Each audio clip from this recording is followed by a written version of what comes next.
Selamat malam Pak dosen, selamat malam teman-teman yang mendengar dan menonton semuanya. Semoga semua dalam keadaan baik dan sehat. Di sini di malam ini saya dari perwakilan kelompok 1 akan menyampaikan presentasi tentang materi substruktur. Nama saya Iwayan Diana Putra, NIM saya 1830. Berikut adalah nama anggota kelompok saya. Ada beranggota 8 orang.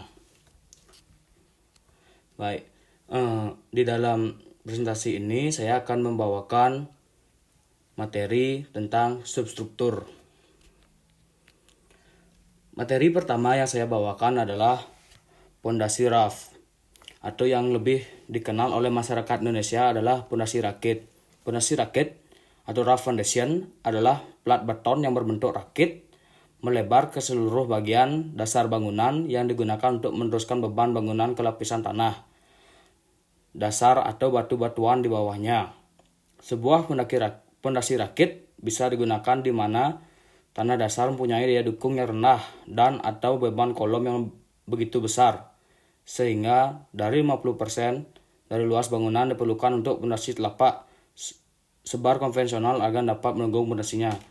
Berikut adalah gambar pondasi raf. Pondasi raf ini biasa digunakan pada basement gedung-gedung besar dan maupun bangunan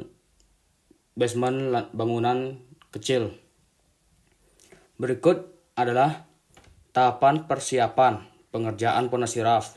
Pertama adalah penyusunan metode kerja dan mempelajari subdrawing. Kedua, mempersiapkan tenaga kerja, alat kerja, dan bahan yang diperlukan. Ketiga, pemeriksaan akhir, yaitu pemasangan besi apakah sesuai dengan subdrawing. Yang keempat adalah pembersihan lokasi atau area pengecoran. Yang kelima, area pengecoran ditutup dengan terpal agar tidak terkena matahari langsung. Dan yang keenam adalah pemasangan kabel thermocouple. Dan yang ketujuh adalah kesiapan alat-alat. Dan adapun tahapan pelaksanaan pengerjaan pondasi raf dibagi menjadi 4, yaitu pertama, menghitung volume beton yang diperlukan agar tepat saat mengorder beton, karena pengecoran pondasi raf ini tidak boleh berhenti, harus terus sampai pengecoran terakhir. Yang kedua adalah pengecoran dilakukan full shift, seperti yang saya katakan tadi, pengecoran akan terus dilakukan sampai pengecoran terakhir dan tidak boleh berhenti. Ketiga adalah dilakukan tes beton untuk setiap 110 meter kubik untuk beton normal dan 80 meter kubik untuk beton integral. Dan yang keempat adalah pengecekan suhu dan pencatatan suhu thermocouple selama 7 hari berturut-turut. Selanjutnya adalah pondasi kaca puri. Pondasi kaca puri umumnya menggunakan kombinasi kayu ulin dan kayu galam. Kayu ulin dalam bentuk balokan sebagai bahan utama, tiang dan tongkat yang bertumbuh di tanah sebagai pendukung bangunan rumah. Antara tiang tongkat dibedakan. Tiang adalah balok yang pangkalnya bertumpu dalam tanah dengan ujungnya sampai pada dasar atap di atas bangunan. Tongkat adalah balok yang pangkalnya bertumpu dalam tanah dengan ujungnya sampai dasar lantai. Kayu galam yang digunakan dalam pondasi ini biasanya berdiameter minimal 15 cm untuk tampuk ujung dan sekitar 20 cm untuk tampuk tengahnya. Cara pemasangannya agak berbeda dengan cara batang besar yang hanya 1 lapis. Untuk pondasi batang kecil ada 2 lapis. Bagian bawah disebut kaca puri dan lapisan atas disebut kalang sunduk, yaitu untuk penahan sunduk tiang atau sunduk tongkat. Ujung tiang atau ujung tertancap hingga kedalaman 2 meter dari permukaan tanah. Berikut adalah gambar pondasi kaca puri. Pondasi kaca puri. Daya dukung pondasi kaca puri. Menurut Iskandar pada tahun 2000, pondasi kaca puri dianggap berperilaku seperti pondasi menerus dengan panjang pondasi B (B) adalah panjang tiang galam yang digunakan.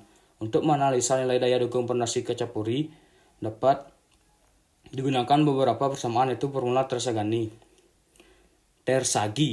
Bisa dilihat ya teman-teman. Nah, berikut adalah desain-desain alternatif dari pondasi kaca puri yang menggunakan kayu. Nah, yang selanjutnya ada pondasi hammer pile. Pondasi jenis ini merupakan pondasi yang dalam aplikasinya pelaksanaannya menggunakan metode mesin hammer secara mekanik untuk memukul dan mendorong pile ke dalam tanah sampai elevasi yang direncanakan.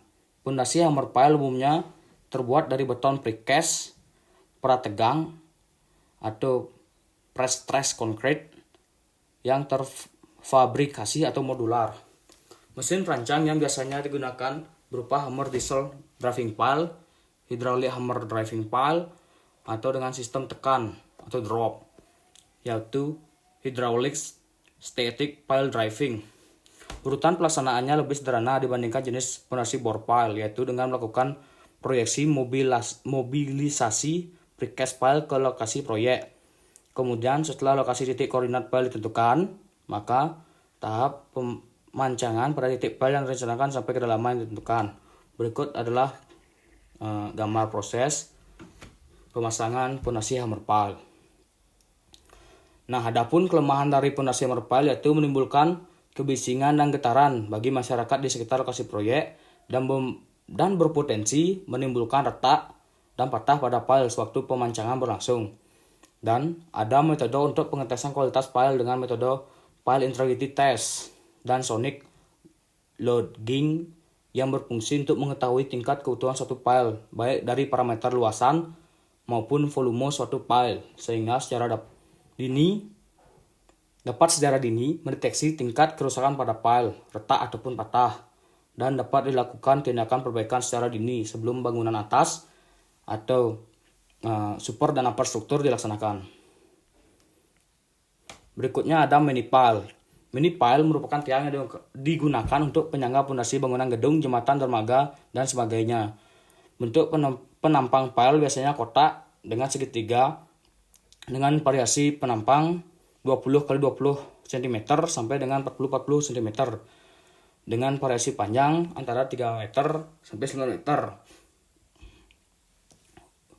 Untuk kebutuhan yang lebih panjang, pile dapat disambung dengan plat besi yang dilas. Mini pile pemancangan pile dapat dilakukan dengan drop hammer atau menggunakan alat pemancang yang menggunakan perputaran privasi dan tekanan hidrolik untuk mengurangi dampak getar ditimbulkan untuk lingkungan pada pemukiman. Berikut ada gambar mini pile, ya bisa dilihat, dan satunya pemasangan mini pile.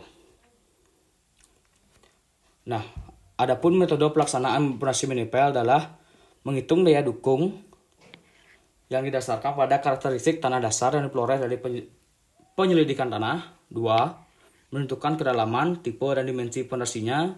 Yang ketiga, ukuran dan kedalaman pondasi ditentukan dari daya dukung diizinkan dipertimbangkan terhadap toleransi. Ya, adapun tahap pengerjaan pondasi mini pile yang pertama itu pengerjaan mempersiapkan alat-alat dan memperhatikan kondisi tiang mini pile. 2. Proses pengangkatan, yaitu pengangkatan tiang mini pile disusun dengan 2 tumpuan. Proses pemancangan, yaitu agar proses berjalan dengan baik perlu memperhatikan kondisi alat pemancang. Quality control yang terakhir memperhatikan kondisi tiang mini pile yang akan digunakan. Nah, selanjutnya ada Frankie pile. Merupakan jenis pondasi dengan menggunakan metode tumbukan atau dengan menggunakan pipa gajah dan pengecoran.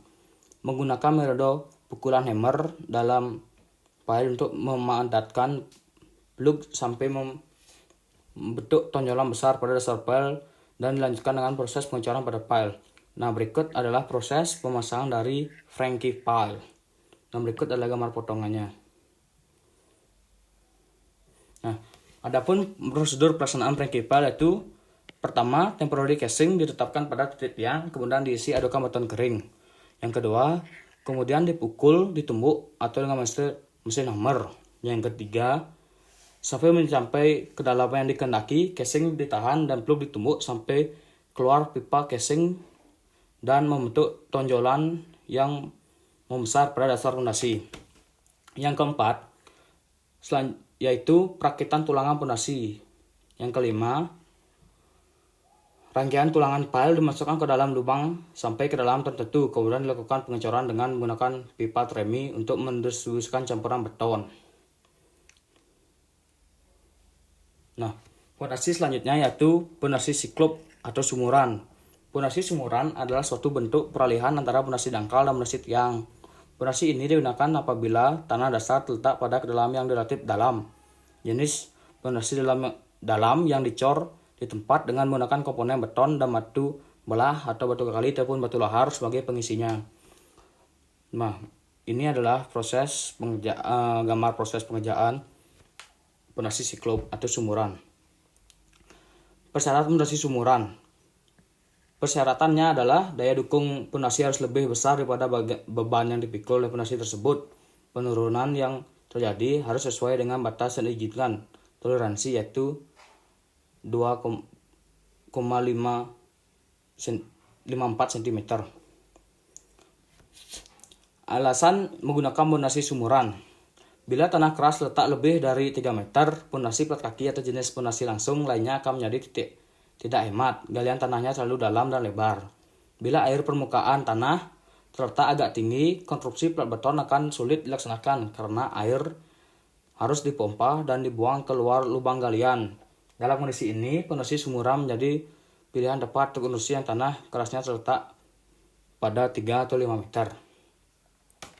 Nah, berikut adalah fondasi telapak atau footplate. Fondasi telapak atau fondasi yang biasa disebut oleh tukang-tukang di Indonesia yaitu fondasi cakar ayam, biasa digunakan untuk bangunan bertingkat atau bangunan di atas tanah lembek dengan kedalaman lebih kurang 1-2 meter. Fondasi telapak terbuat dari beton bertulang yang dibentuk seperti telapak dan letaknya tepat di bawah kolom atau tiang. Kedalaman fondasi ini disesuaikan dengan sampai mencapai tanah keras. Jenis fondasi ini biasanya digunakan untuk bangunan 2 tingkat ataupun 3 tingkat. Nah, adapun kelebihan dan kekurangan dari fondasi telapak ini. Yang pertama, kelebihannya adalah biaya fondasi ini relatif murah. Yang kedua adalah sistem pengerjaan relatif mudah. Dan kekurangan fondasi ini adalah apabila pembuatan struktur fondasi telapak dibuat luar lubang galian fondasi, maka diperlukan waktu pengerjaan yang lebih lama. Yang kedua, diperlukan waktu untuk menunggu beton kering sesuai umur beton agar dapat dipindahkan posisi lubang fondasi telapak. Yang ketiga, diperlukan pemahaman terhadap ilmu struktur dari segi pembersihan dan penulangannya. Nomor 4, waktu pengerjaan fondasi ini harus lebih dini karena memerlukan waktu pengeringan selama 28 hari agar bisa digunakan. Nah, berikut adalah daftar pustaka dari presentasi yang saya bawakan tadi. Sekian presentasi dari saya. Mudah-mudahan teman-teman mengerti semua. Jika ada kesalahan ataupun kata-kata yang tidak diinginkan, saya mohon maaf sebesar-besarnya. Atas perhatiannya saya ucapkan terima kasih. Selamat malam.